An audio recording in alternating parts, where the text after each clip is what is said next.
네, 안녕하십니까. 오늘 해부생리학 뇌줄기의 구조와 기능부터 시작되겠습니다. 여러분들이 하나씩 하나씩 정리하다 보면 이제는 접근할 수 있는 방법도 찾아 들어가지만 어렵다고 생각하지만 간단하게 정리될 수 있는 부분이기 때문에 보시기 시작하면 됩니다. 자, 뇌줄기의 구조와 기능. 뇌는 아래부터 숨내, 다리내, 소내, 중간내, 사이내, 대뇌로 이루어져 있습니다. 그중 숨내, 다리내, 중간내는 기능적으로 밀접하게 관련되어 있기 때문에 합쳐서 뇌간, 브레인스템, 뇌줄기라고 합니다. 뇌줄기. 자, 다시 숨내, 다리내, 중간내입니다. 사이내는 대뇌 깊은 부분인 중간내에 접하는 위치에 있습니다. 그래서 뇌줄기, 사이내 등은 발생학적으로 오래된 부분입니다. 자, 이 부위가 경추 1번과 2번, 그러니까 1번 바로 위쪽에 연관되는 것이 우리가 브레인스템이고요. 뇌줄기에는 뇌신경의 2차 뉴런이 있을 뿐만 아니라 운동 정보, 감각 정보와 자율신경의 전달 경로로도 되므로 척수와 비슷합니다. 그래서 간내는 대뇌 반구 사이에 위치하며 중간뇌의 위쪽입니다. 기능 부분으로 조직된 회백질로 구성되어 있습니다. 저 됐고요. 중뇌는요, 사이뇌와 다리뇌 사이에 위치한 뇌입니다. 대뇌로 가는 뇌줄기에 부착된 신경 섬유로 구성되어 반사중추입니다. 교뇌는 뇌줄기 아래에 둥근 돌출부로 숨뇌와 대뇌를 오가는 흥분을 중개하는 신경 섬유들로 구성된 것이 교뇌고, 연수는 다리뇌와 큰 뒤통수 숨구멍으로 확산된 척수의 연장물로 뇌와 척수를 연결하는 구심성, 원심성, 신경 섬유를 포함합니다. 심장활동과 혈관활동, 또 호흡활동과 조절되기 때문에 우리가 생명의 뇌라고도 불러주는 게 숨뇌입니다. 그물체, 망상체는 뇌줄기 내 여러 부분들의 신경 섬유 집합체로 대뇌 겉질의 활동을 일으킵니다. 자, 여기 보이시겠습니다. 시상이 보이고요. 뇌각이 보입니다. 그리고 중뇌, 간뇌, 후뇌, 교뇌가 보이게 되죠. 이렇게 이 부분이 연수에 속하게 되는 거죠. 여기를 우리는 뇌간이라 부르는 겁니다. 뇌간. 어렵지 않습니다. 보면 됩니다. 자, 다시 이제 눈의 구조부터 합니다. 이제 눈의 구조와 기능합니다. 사람은 눈을 보았을 때 눈의 기능을 쭉 설명을 해보기 위해서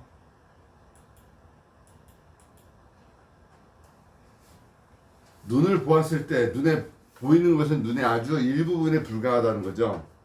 안구는 공막, 맥락막, 망막의 세 개 층으로 되어 있습니다. 공막은 환제 신자위막이라고 하는 것을 우리가 공막이라고 합니다. 공막은 바깥층은 거친 섬유 조직으로 구성되어 있습니다. 눈의 신자는 공막 앞 표면의 일부이고 공막 앞 표면의 나머지 부분을 각막이라고 합니다. 각막 얘기 많이 들어보셨잖아요. 각막은 투명하기 때문에 눈의 창이라고 합니다. 각막에는 혈관과 림프관이 없기 때문에 투명하게 보이고 각막 이식 수술의 성공률이 높습니다. 각막의 염증을 각막염이라고 하고 각막염 때문에 각막의 투명함을 이룰 수도 있고 각막의 모양이 조금만 달라져도 망막에서 상을 맺는 능력이 크게 변합니다. 눈을 언뜻 보았을 때 각막이 투명하지 않고 파란색, 갈색, 회색, 초록색 등으로 보이는 것은 각막이 홍채 위에 있기 때문입니다. 홍채는 눈에서 색이 있는 근육 부위입니다. 결막은 속막을 이루면서 앞쪽에서 각막을 덮고 있고 그런 막입니다. 점막입니다. 결막에 염증이 생기는 것을 결막염이라 합니다. 박테리아나 바이러스 감염, 알러지, 환경적 요인이 주요 원인이 발생하는 것도 그 원인입니다. 결막의 눈물샘에서 만들어진 눈물에 의해서 촉촉하게 젖어 있습니다. 자, 그림을 보세요. 보이게 되면 맨 앞쪽에 우리 이제 눈이 보이게 되죠. 수정체도 보이고 그리고 제일 눈에 보시는 게 각막이 보이죠. 그 각막 동공 홍채가 보입니다. 눈을 공부하는 사람들은 되게 많습니다. 홍채를 얘기하는 사람은 눈을 통해서 현재 그 사람의 질병과 예후와 치료라는 패턴까지도 이해하는 것이 있는 분들이 많습니다. 이렇게 되면 안구의 수평 단면되었습니다. 자, 한번 여기서 얘기하는 것들을 한번 읽어보겠습니다. 맥락막. 여러분들이 최대한 제가 정리해 놓은 거기 때문에 쉽게 어떤 책보다도 쉽게 정리가 되어 있다라고 생각할 만큼 정리가 되어 있으니 편안하게 읽어본다는 마음으로 보십시다. 그런데 사실 편안하진 않을 거예요. 안구의 중간층이 맥락막, 얽힌 막이라고 합니다. 안에는 검은 색소가 들어있어서 눈으로 들어오는 빛이 산란되는 것을 방지합니다. 맥락막은요. 맥락막의 앞부분은 홍채와 선모체근이라는 두 개의 불수의 근육으로 이루어져 있습니다. 홍채는 각막을 들여다볼 때 보이는 색깔이 있는 구조체고, 홍채 안에 있는 검은 중심부는 실제로는 도넛 모양의 근육 안에 들어있는 구멍으로 동공이라고 합니다. 홍채에 있는 근육 섬유의 일부는 바깥 살같이 정렬되어 있어서 그 섬유들이 수축을 하면 동공의 지름이 확장되어서 더 많은 빛이 들어갈 수 있게 됩니다. 나머지 근육 섬유는 원형으로 배치되어 있고 수축하면 동공이 좁아져서 들어갈 수 있는 빛의 양이 감소합니다. 정상일 때 밝은 곳에서는 동공이 수축하고 어두운 곳에서는 동공이 확장됩니다. 눈의 수정체는 동공 바로 뒤에 있고 수정체는 선모체근에 붙어있는 인대에 의해서 고정되어 있습니다. 먼 곳에 있는 물체를 바라볼 때는 선모체근이 이완되고 수정체가 아주 약간만 휘어지게 됩니다. 가까운 물체에 초점을 맞추려면 선모체근은 수축해야 합니다. 선모체근이 수축을 하면요, 맥락막을 수정체 쪽으로 앞으로 당기는데, 그러면 수정체가 두껍고 훨씬 더 휘어지게 됩니다. 사람들은 대부분 나이가 들을수록 가까운 물체에 초점을 맞출 수 있는 능력을 잃고 원시가 되는 이유는 수정체 탄성에 줄어서 가까운 물체에 초점을 맞출 수 있을 정도로 수정체를 두껍게 만들지 못하기 때문에 그러한 상태를 노안이라고 합니다. 대부분의 젊은 사람들은요, 수정체가 투명하면서 어느 정도 탄성이 있어서 그 모양이 바뀔 수가 있습니다. 태양광의 자외선에 장기간 동안 노출되어서 수정체가 딱딱해지고 투명성을 잃어서 우유처럼 탁해 보이는 사람도 있습니다. 이러한 상태를 백내장이라고 합니다. 백내장은 한쪽 눈에만 올 수 있고 두 눈 모두에 올 수도 있습니다. 백내장은 일단 시작이 되면요, 시작되면 더 진행되는 경향이 있어서 결국 장님이 될 수도 있어요. 백내장은 외과적으로 제거할 수 있고 결함이 있는 수정체를 인공 수정체로 대체할 수도 있다. 이 정도는 여러분들이 알고 있어야 되는 거고요. 이제 망막은 안구의 가장 안쪽 층인 망막, 그물막이라고 합니다. 망막에는 아주 작은 광수형 세포들이 들어있고 그 모양에 따라 긴상세포와 그다음에 원추세포라고 합니다. 어두운 빛은 막대세포를 자극할 수 있지만 원뿔세포를 자극하려면 상당히 밝은 빛이 필요합니다. 다르게 말해서 막대세포는 야간형 수용기고 원뿔세포는 주간형 수용기입니다. 원뿔세포에는 세 가지 종류가 있는데 각각의 세포들을 서로 다른 색, 빨강, 초록, 파란색에 민감합니다. 그래서 이제 이거 가지고 여기 안과에서 많이 검사하는 거죠. 이 세포들은 망막의 중심부 전체에 퍼져 있고 색깔을 구분할 수 있게 해줍니다. 망막의 한가운데 근처에 있는 노란색을 띤 부위를 황반이라고 합니다. 황반은 중심목이라는 약간 패인 부분을 둘러싸고 있고 이 부분은 망막에서 원뿔세포가 가장 밀집되어 있는 곳입니다. 조명이 좋을 때는요, 물체를 직접 보면서 상의 초점을 황반에 맞췄을 때 가장 좋은 시력을 얻을 수 있습니다. 그러나 어두울 때는 물체를 약간 비춰볼 때 즉 막대세포가 더 많이 있는 망막의 주변 부위에 상에 초점을 맞출 때 물체를 더 잘 볼 수 있습니다. 안구 안에 있는 공간은 액체로 채워져 있습니다. 이 액체가 안구가 정상적인 모양을 유지하고 빛이 굴절되지 않는 것을 돕습니다. 즉 망막에 초점이 맞도록 빛을 굴절시킨다. 수정체 안구의 안쪽에 있는 물체는 액체를 방수라고 하고 수정체 뒤쪽에 있는 젤리 같은 액체를 유리체액이라고 합니다. 방수는 안구 안쪽에 앞쪽에서는 계속해서 만들어지고 흡수되고 교체가 됩니다. 어떤 원인에 의해서 흡수가 되지 않으면 눈의 내압이 증가할 수 있고 손상을 입어서 장님이 될 수 있습니다. 이러한 상태를 뭐라고 한다? 녹내장이라고 합니다. 자, 체에 대한 간단하게 정리가 됐으니 여러분들은 다시 반복해서 보시기 바랍니다. 시각신경을 보겠습니다.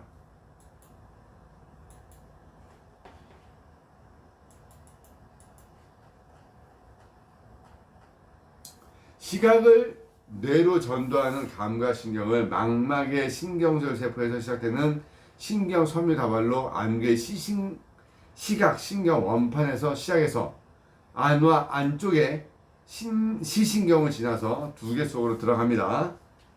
하수체 바로 앞에서 시각신경 교차를 만든 다음 시각노가 돼서 사이 뇌의 가쪽 무릎 및 중간 뇌 위 고랑에 연결됩니다. 교차 섬유는 반교차이며 망막 안쪽에서 시작되는 뇌 속에 있는 전도로의 하나입니다. 교차가 된다는 거죠. 그래서 시신경이 교차가 됩니다. 이렇게 교차돼서 눈에 보이고 뇌 쪽에서 연결되는 과정입니다. 이게 우리가 알고 있는 시각신경에 대한 그림입니다. 여기 보면 중뇌가 보이죠. 뇌하수체가 보일 겁니다. 그리고 나서 시신경 교차되는 자리가 보여질 겁니다. 자, 요거 좀 읽어봅시다. 시각세포와 신경섬유. 안구 속에 들어간 빛은 망막에 도달해서 빛으로 감지가 된다. 망막에는 빛을 느끼는 시각세포와 흥분을 전달하는 신경세포가 층을 이루고 있습니다. 시각세포는 망막의 가장 깊은 곳에 있고요. 막대, 그러니까 간상체의 원뿔, 추체 두 종류가 있습니다. 시각세포는 세포체로부터 뻗어나온 돌기, 외절 부위에서 빛을 느끼고 그 형태가 간상체에서는 원주 모양, 원뿔에서는 원추 모양으로 다릅니다. 막대는 빛의 감도가 높아 어두운 곳에서도 빛을 느끼지만 색은 구별하지 못합니다. 원뿔은 밝은 곳에서 작용하며 다른 파장의 빛을 느끼는 세 종류의 것이 있어 색을 구별할 수 있습니다. 쌍극세포는 신경절 세포와 시각세포의 중간에 끼어 있어서 시각세포로부터 신경절 세포로 흥분을 전달하게 됩니다. 신경절 세포에서 나온 신경섬유는 시각신경을 통해 뇌에 도달하게 되고요. 좌우 안구로부터 나온 시각신경은 도중에 시각교체를 만들어서 양쪽 안구에서 나온 신경섬유 중 반이 같은 쪽 뇌에, 나머지 반이 반대쪽 뇌에 도달하게 됩니다. 망막에서 나온 신경섬유는 시상의 가쪽 무릎 핵에 도달하고 거기서 나온 신경섬유는 대뇌의 1차 시각 영역에 도달하게 됩니다. 좌뇌의 1차 시각 영역은 오른쪽 시야에 대응하는 안구의 안쪽 반분에서부터의 정보를 받아들이고 우뇌의 1차 시각 영역에는 왼쪽 시야에 대응하는 안구의 오른쪽 반분으로부터 정보를 받아들이도록 되어 있습니다. 좌우의 1차 시각 영역에서는 각각 양쪽 안구로부터 정보를 비교하고 물체까지의 거리를 판단할 수 있습니다. 1차 시각 영역에 도달한 화상 정보는 고차원적인 정보 처리를 행하기 위해 후두엽 시각 영역으로 전달됩니다. 그 경로로는 두 가지가 있는데 배쪽 시각 경로에는 사물을 인식해서 형상을 파악하는 작업이 행해지며 등쪽 시각 경로에는 사물의 위치나 운동을 파악하는 직업이 행해지게 되는 거죠. 자, 또다시 봅니다.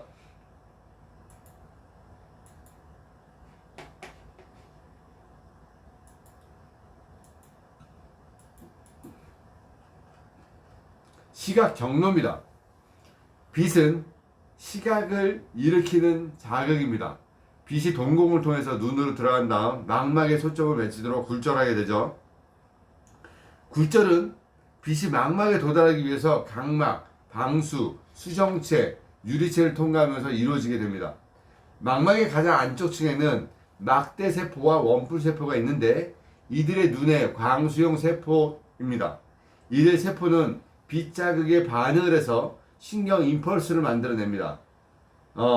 막대세포와 원뿔세포는 망막에 있는 두 개의 극층으로 신경절층 안에서 뉴런과 시냅스를 이루게 됩니다. 신경신호, 임펄스가 망막을 떠나서 안구의 뒤편에 있는 시각신경을 통해서 눈 밖으로 나가게 되는 겁니다. 시각신경이 있는 망막 부위에는 막대세포와 원뿔세포가 하나도 없습니다. 그래서 이 부분을 맹점 또는 시각신경원반이라고 합니다. 눈을 떠난 시각신경은 뇌로 들어가서 뒤통수엽에 있는 시각겉질까지 이동을 해서 시각겉질에서 망막 안에 있는 막대세포와 원뿔세포가 빛자극을 받아서 만들어낸 신경 임펄스가 해석이 된 결과로 보게 됩니다. 자, 망막의 세포들은 그림은 이렇게 보셔야 됩니다. 초점 맞추기라는 대목을 넣습니다.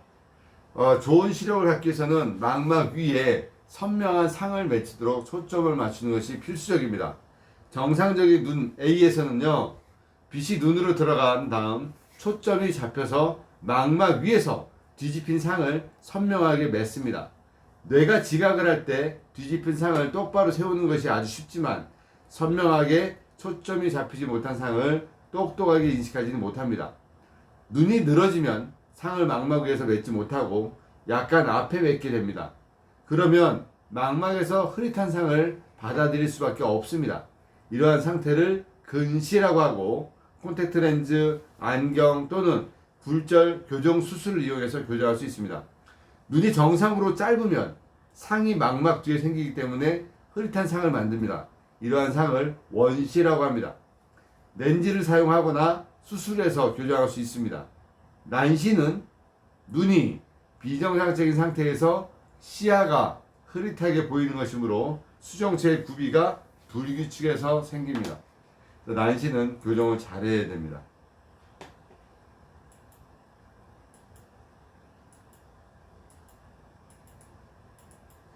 자, 눈 돌림신경, 도르래신경, 갓돌림신경, 동안신경, 안구 운동을 관장하는 눈의 근육 중에서 위곶등근, 아래 고등근, 안쪽 고등근, 아래 빗근을 지배하며 눈꺼풀도 지배합니다. 눈확 안쪽에 눈악 위틈새를 지나 눈악 안으로 들어가서 눈 주위의 근육에 분포합니다. 이 신경에 혼합된 자율신경 섬유는 동공조인근과 선모체근에 분포합니다. 모양체. 활차신경. 중간내 등 쪽에 아래 둔덕 하구로 바로 뒤쪽에서 뇌 밖으로 나와 뇌 바닥 부위를 달리고 눈악 위틈새에서 눈악에 들어가 윗 빗근만을 지배합니다. 뇌신경 중에서 가장 작은 신경입니다. 그 다음에 외전신경. 운동신경이고 지배하는 근은 눈 근육 중에서 가쪽 고등근 뿐입니다. 다리 위에 아래 모서리에서 나와 위 눈 확 틈새에서 눈학으로 들어갑니다. 눈 근육은 극히 분화도가 높고 민감한 근육으로서 12쌍의 뇌신경 중 3쌍, 눈돌림신경, 도드래신경, 갓돌림신경이 여기에 분포합니다. 이들 3쌍의 신경은 안구의 운동을 지배하게 됩니다. 자, 보십시오. 상사근 활차부터 해서 보고 뒤에 활차신경 보이죠? 요 뒤에 동안신경 보입니까? 또 그래서 시신경 교차가 되는 것도 보이죠? 여기 외전신경 보입니다. 요렇게 눈이 같이 됩니다.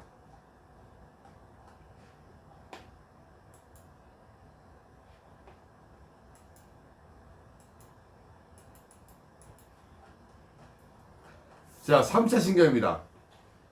뇌신경 중에서 가장 크고 다리내 가쪽에서 뇌 밖으로 나온 두 곧 3차 신경절을 만드는데 여기는 3가지로 갈라집니다. 이거 되게 중요한 얘기입니다. 자, 3차 신경절은 관자뼈 추체점 위면에 남아있는 신경절로 경질막 속에 묻혀있고 전체적인 모양에 의해 반달신경절이라고 부릅니다. 이 신경절의 분체는 감각신경세포의 집합입니다. 이 섬유가 3차 신경의 대부분을 이루는 감각 섬유로서 시신, 그러니까 눈신경, 그다음에 위턱신경, 아래 턱신경의 세 가지로 속을 달리게 됩니다. 세 가지 부분으로 여기 날라져서 이렇게 하는 게 보이죠? 하나, 둘, 세 개로. 그래서 3차입니다. 이처럼 3차 신경은 매우 복잡한 뇌신경으로 끝까지는 얼굴의 이마, 위 턱부, 아래 턱부를 지배합니다. 끝까지가 얼굴에 나오는 구멍이 눈하기 구멍, 눈학 아래 구멍, 턱구 구멍입니다. 그 밖에 얼굴 근육, 표정 근육은 얼굴 신경의 지배를 받는다. 이게 뭐냐면 얼굴 근육 안면 신경의 지배를 받는 거고요. 여기서 3차 신경과 얘네가 같이 만나는 것이 그래서 제가 맨날 강조하는 교근이라고 하는 것입니다. 자, 여기 네 보시면 됩니다.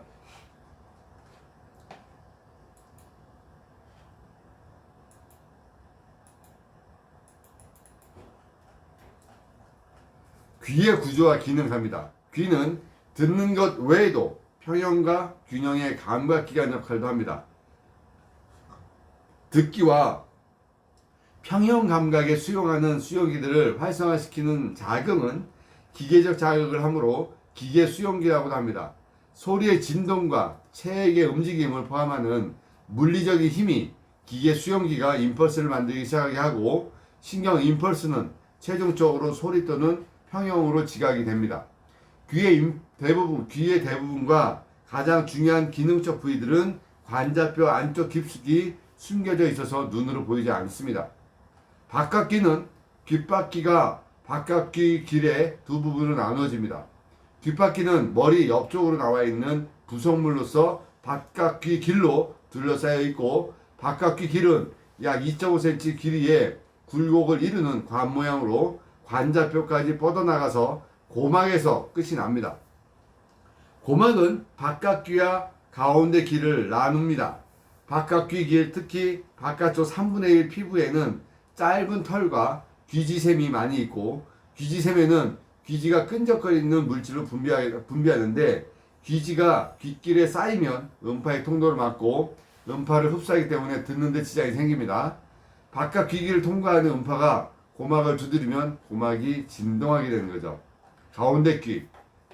가운데 귀는 관자뼈의 바깥쪽으로 나와 있는 작은 구멍으로 아주 얇은 상피의 속막을 이루고 있습니다. 가운데 귀 안에는 추골, 친골, 등골이라는 세 개의 작은 뼈가 있고 이 세 개의 뼈를 합쳐서 귓속뼈 이소골이라고 합니다. 이소골은 추골, 친골, 등골 세 개 합쳐서 얘기하는 거죠. 그래서 이렇게 망치뼈라고 하는 추골은 손잡이 부분이 고막 안쪽에 붙어 있고 머리 부분은 모르뼈에 붙어 있습니다. 또 모르뼈, 친골은 등자뼈에, 그러니까는 등골에 붙어 있고 등자뼈는 안등찰, 난원청이라는 작은 구멍을 덮고 있는 막을 반대 방향으로 누르고 있습니다. 안뜰창은 가운데 귀와 속귀를 나누고 음파가 고막을 진동시키면 그 진동은 가운데 귀를 통과하면서 세 개의 귓속뼈에 의해서 증폭되어 전달됩니다. 등자뼈가 안뜰창에 대해서 향해서 움직이면 속귀가 있는 액체가 움직이게 됩니다. 목구멍에서 뒤로 병균이 전염되는 경우가 자주 있는데 그 이유를 설명하는 것은 이관 또는 유스타스키오관이라는 관이 목구멍과 가운데 귀를 연결하고 있다는 사실입니다. 가운데 귀의 상피로 된 속뼈, 귀 인두관, 목구멍은 하나에 연결된 막입니다. 그래서 인후염이 퍼져서 감염되면 중이염이 생기게 되는 거죠. 네. 소리의 전달은 여러분들이 읽어보시기 바랍니다. 자, 이렇게 해서 1시간 정리하겠습니다.